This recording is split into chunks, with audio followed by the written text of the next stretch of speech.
A popular swimming spot in Brooklyn is making waves after being shut down earlier this year. The Red Hook pool reopened today. And Fox 5's Duarte Geraldino shows us those who live nearby are thrilled to be able to take a dip again. This century-old pool is finally open.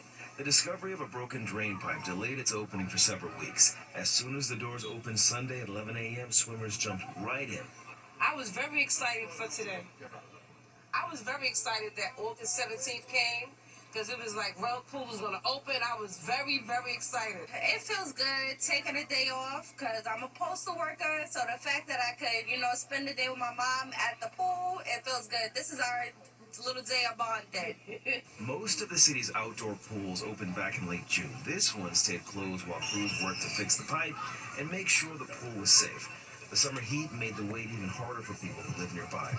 People in the pool, they're diving, they're swimming, they're having a good time, but really all of this is just the result of a quick fix. The city's currently in the design phase of a much bigger project that could take several years to complete.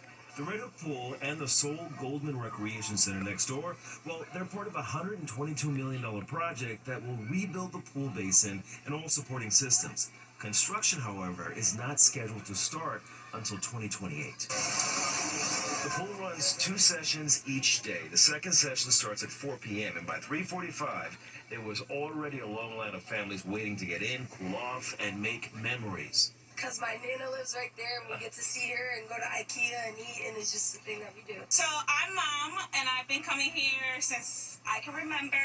And we come here because Nana lives here. My grandmother lives here. She's in the projects, and it's always just been a good and fun trip for me and my family. We live on the other side of Brooklyn, so we make a day out of it. So what are you excited to do once you get inside? Swim and go to the deepest part. The pool's going to stay open for just a couple more weeks. Its last day is September 7th. In Red Hook, Brooklyn, Duarte Geraldino, Fox 5 News. While it was muggy today, a major cool down is on the way. Coming back, Audrey Puente is going to tell us when this week it'll start feeling like autumn. That's next.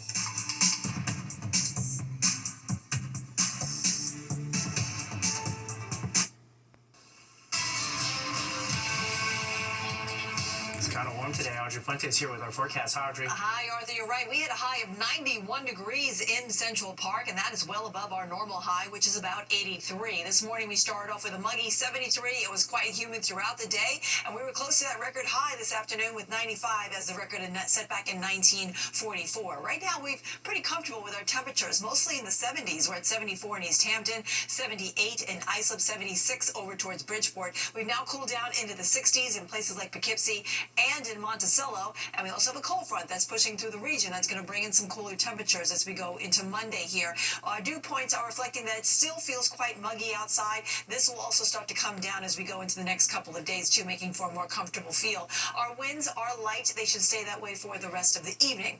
Looking at the wider scope here across the Northeast, we have those mild temperatures from New England right into the tri-state. But check out what's happening upstate here. We have readings in the 60s, and that's indicative of some cooler air that's going to work downstate. And tomorrow's highs won't be too far from where we are right now. We're looking at numbers mostly in the mid-70s, which is a big change from today, where our high temperature was at 91.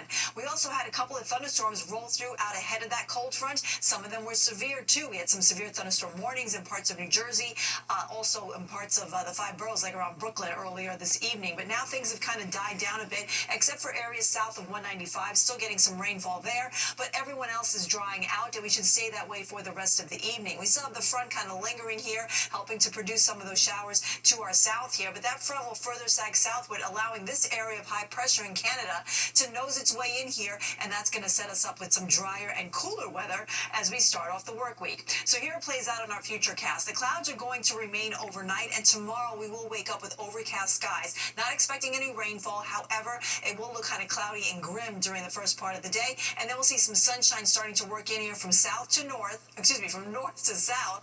So the Hudson Valley, you'll get a good shot of sunshine. It'll take some time before it works its way towards the city and down towards central New Jersey. But as we go into the evening, things should be much quieter and clearer across the area. And then we have another system that will slowly make its approach from the west. So on Tuesday, we'll have a mix of sun and clouds across the area. A warm front and associated low pressure center will start to come in from the west, and that's going to help ignite maybe an isolated shower as we go into Wednesday. Most of that action will be happening north and west of the city, but it will be affecting us. And more importantly, we have Hurricane Erin, which I talked about earlier, sitting just offshore by Wednesday and Thursday, and that's going to churn up our surf along our shore points upwards of about 15 feet for wave heights, especially out towards the east end of Long Island. Tonight, though, we're dropping down about 67 degrees, just an isolated shower chance mainly south of us here. 75 for tomorrow. Big change from today when we were at 91.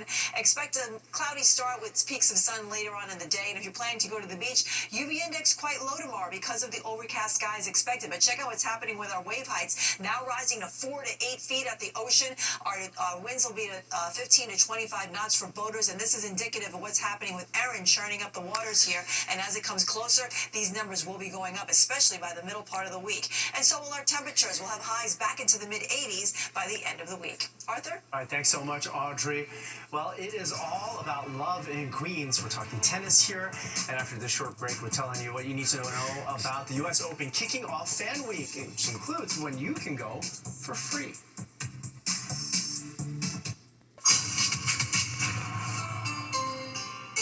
Time now for a look ahead at some stories happening this week. The MTA is giving the public a chance to voice their opinions about proposed fare hikes. The increase would take effect in January. A subway or bus ride would rise 10 cents to $3. The public meetings are on Zoom Tuesday, and Wednesday speakers are required to register online. Kids Night on Broadway returns Tuesday. It is an excellent opportunity for children and teens 18 and under to experience the excitement of the theater for free when accompanied by a full-paying adult. You can also get special deals at some restaurants nearby so your kids can get the full Broadway experience. And the U.S. Open Fan Week kicks off tomorrow and runs through Saturday. It is free to enter the grounds and watch qualifying rounds. The tournament officially kicks off a week from today. The MTA is running extra trains for the upcoming rivalry series between the Yankees and the Boston Red Sox. Metro North's Yankee Clipper trains will go directly to the stadium on the Hudson, Harlem, and New Haven lines, while the Hudson and New Haven lines will also have extra trains before and after games. The additional service will help fans get to and from all 4 games starting Thursday. You can find the full schedule on the MTA's Train Time app and also on their website. And while the Mets played the Mariners in Williamsport, Pennsylvania tonight, the lights were on at Citi Field as it hosted yet another matchup between New York's finest and New York's bravest. The NYPD and FDNY facing off in the 4th annual Battle of the Badges, raising money for charities. Both teams were packed with former professional and collegiate players now serving the city. Mets Hall of Famer David Wright hosted the event and honored members of each team before the game. He explained to us why this day is special for him. You know, the fact that I grew up in a first responder household, father was a police officer, I learned at a very young age that these are the real heroes in the community, especially here in New York. So to get a chance to come here, raise money for causes that the police officers and the firefighters choose, and to play some good baseball and some great trash talk on top of it is pretty fantastic. Well, the FDNY took the win for the 3rd straight year by a score of 3-1. That's the trash talk, but the charities were the true winners. That's all we've got for the news this weekend. You're all caught up for the week ahead. If you've missed any part of the 10 o'clock news, you can always catch an encore on our free streaming app, Fox Local. Just scan the QR code on your screen to download the free Fox Local app on your phone, where you can then stream our newscasts anytime from anywhere. And stay with us. Sports Extra starts in 60 seconds.